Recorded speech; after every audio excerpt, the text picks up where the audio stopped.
month, Cruz entered kindergarten in a self-contained classroom for ESE students with behavioral disabilities. By the end of the year, Linda decided that he should repeat kindergarten to create a stronger foundation. By the end of his second year in kindergarten, he had transitioned successfully into a normal classroom and began first grade in 2006 as a normal student. But 2 months in, his teacher reported that she was unable to control his aggression. By the end of first grade, he had to be physically removed from the classroom on an almost daily basis, often several times a day. For second grade, Cruz returned to a self-contained classroom for ESE students with behavioral disabilities. By third grade, Cruz was calmer but sadder. His ESE specialist wrote in her notes in May 2008 that Cruz expressed feelings of sadness and not feeling as if he is in control of things. Cruz reported that nothing goes his way, and he does not seem to be able to control what happens to him. He also reported that he almost always feels that his life is getting worse and worse, and he used to be happier, and that he would physically lash out at other students. In the middle of his fifth grade year, Cruz's teachers had to make a choice that would define the future of his education. In an earlier era, a student like Cruz would continue to receive specialized attention in a self-contained classroom for students with similar disabilities for at least part of each day in middle school.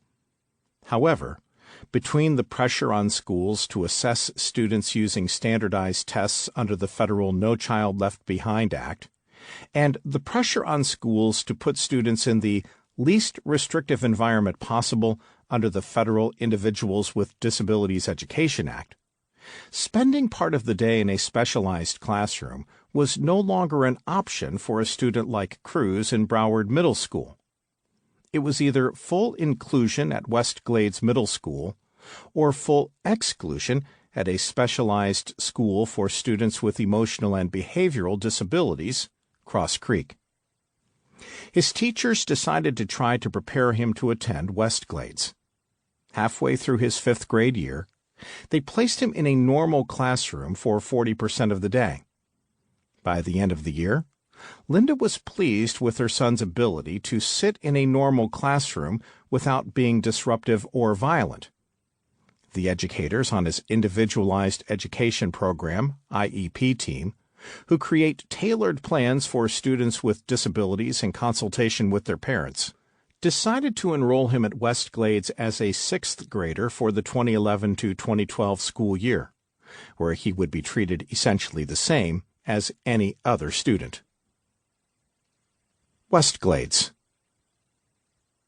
Cruz struggled academically in sixth grade. His IQ was not substantially below average, but his teachers were not trained to address his language processing impairment. One West Glades teacher noted that around the time Cruz enrolled, Broward teachers were receiving what she called shotgun ESE certifications via cursory online courses. She and other teachers felt unprepared to handle students like Cruz, but these certifications provided a way for the school district to comply with state law, while also cutting costs by not providing students like Cruz with specialized support. Cruz received occasional therapy and counseling services, and, according to his official records, he kept his aggression in check through most of sixth grade. But in April 2012, Linda told her son's teachers that she intended to consult a doctor about his behavior, which had again become erratic and aggressive. His teachers noted that he frequently refused to complete assignments. By the end of sixth grade, his behavior had deteriorated further. He was suspended 4 times in the last 3 weeks of school, and his mother complained to teachers that he was burnt out and sick of school. In August 2012, during his first month as a 7th grader, Cruz was disciplined for fighting.